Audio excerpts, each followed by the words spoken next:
미국에서 최근 2년 동안 바이든 대통령이 의회로 보낸 국방부 예산이 두 번 다 퇴짜를 맞았습니다. 많아서가 아니라 적어서입니다. 행정부가 보낸 예산을 의회가 깎는 게 아니라 돈을 좀 팍팍 써라 이렇게 주문을 하는 겁니다. 이 우크라이나 사태와 중국의 해군력 강화가 미국의 위기감을 높였습니다. 영국, 프랑스, 일본에서도 마찬가지인데요. 전 세계가 군비 경쟁에 나서는 새로운 냉전의 시대가 오고 있습니다.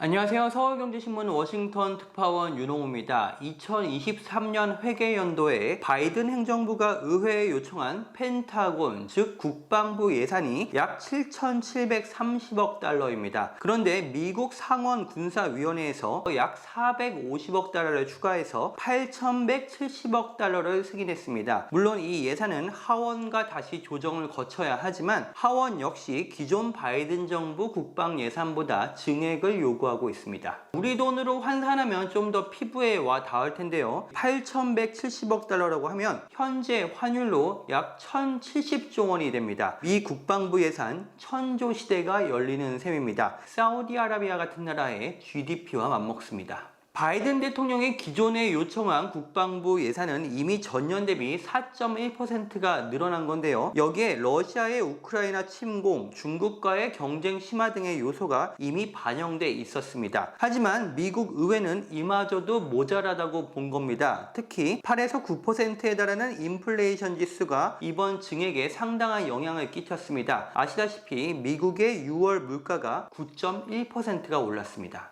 원래 미국에서 민주당 정부는 국방비를 줄이고 복지 예산을 늘리는 경향이 있고요. 공화당은 그 반대입니다. 바이든 대통령도 취임 초에는 국방비를 동결하고 기후변화, 의료, 보건, 교육비 등의 예산에 무게를 뒀습니다. 트럼프 정부 때의 예산안에서 완전히 방향을 튼 겁니다. 그런데 우크라이나 전쟁이 모든 것을 바꿔놨습니다. 절대 일어나지 않을 것 같던 전쟁이 현실화된 겁니다. 현재의 미국 정치 구도상으로 봐도 국방 예산은 쉽게 동결하거나 줄일 수가 없는 구조입니다. 상원이 50대 50으로 나눠져 있다 보니까 국방비 증액을 원하는 공화당의 입맛을 맞추지 않고서는 예산안 통과가 어렵습니다. 공화당과 미국의 보수 언론들 사이에서는 현재 GDP의 3%대 수준인 국방 예산을 5에서 6%대까지 올려야 비로소 미국이 다시 중국과 러시아를 국방으로 압도할 수 있다. 이런 주장도 나옵니다. 이번에 의회에서 제출한 국방부 예산을 보면요. 미국 상하원에서 모두 핵 탑재가 가능한 잠수함 발사 순항 미사일, 이른바 Nuclear Armed Sea Launched Cruise Missile에다가 예산을 배정한 것도 아주 눈여겨볼 부분입니다. 바이든 대통령은 앞서 미국이 이미 충분한 핵 전력을 소유했다면서 순항 미사일 개발은 취소하겠다고 밝히기도 했는데요. 미국 의회에서는 그럴 때가 아니다. 계속 개발해라. 다양한 무기를 갖춰라. 이런 메시지를 보내는 셈입니다. 그러면 이게 과연 미국만의 움직임일까요? 아닙니다. 유럽과 일본에서도 불꽃이 튀깁니다. 최근에 영국에서 보리스 존슨 총리가 사실상 물러나기로 했는데요. 이 자리를 두고 치열한 경쟁이 벌어지는 가운데 영국의 국방비 증액은 차기 총리 선출에서도 주요 화두가 되고 있습니다. 유력한 후보자 중 한 명이죠. 제레미 헌트 전 외무장관은 이미 국방 예산을 GDP의 3%대까지 올리겠다고 공언했는데요. 존슨 총리가 앞서 2030년까지 영국 국방비를 2.5%까지 올릴 것이라고 한 걸 감안하면 정말 빠르게 국방비를 증액하겠다는 겁니다. 프랑스도 마찬가지입니다. 마크롱 대통령은 최근에 내년 예산을 두고 워 이코노미, 즉 전쟁 경제라고 밝히기도 했는데요. 일단 현재 GDP 대비 1.9% 수준인 국방 예산을 나토의 목표인 2% 이상으로 맞출 예정이고요. 동시에 유럽의 군사 수요를 충족시키기 위한 강하고 다양한 방위 산업의 필요성을 강조하고 있습니다. 미국 방위 산업에 대한 의존에서 벗어나 유럽 자체적으로 전투기와 첨단 무기 등을 제작하는 방위 산업 생태계가 필요하다는 주장을 하고 있는 겁니다. 자, 가까이 돌아보면 또 일본이 있는데요. 일본의 움직임은 우리가 굉장히 주시해 볼 만합니다. 최근에 아베 신조 전 일본 총리가 충격적인 총격 사건으로 사망하고 이어서 이틀 만에 치러진 일본 참의원 선거에서 집권 자민당이 압승을 했는데요. 안보적 차원에서 예상 가능한 일본의 두 가지 움직임이 있습니다. 첫째는 자위대의 존립 근거를 헌법에 명기하는 거고요. 이건 개헌이죠. 그리고 두 번째는 현재 GDP의 1% 수준인 방위비를 2%까지 증액하는 겁니다. 만약에 기시다 총리가 개헌에 성공해서 일본 헌법의 9조 2항이죠. 군대 불보유 조항을 삭제하거나 수정하면요. 자위대의 위헌 논란이 해소될 수 있고요. 일본의 방위비 증액과 군사력 강화 역시 탄력을 받을 것으로 보입니다. 자, 이렇게 세계적인 군비 경쟁이 치열해지면서 방위 산업 역시 호황기에 진입하고 있습니다. 이건 미국이 남몰래 웃는 이유이기도 합니다. 로키드 마틴, 레이시온,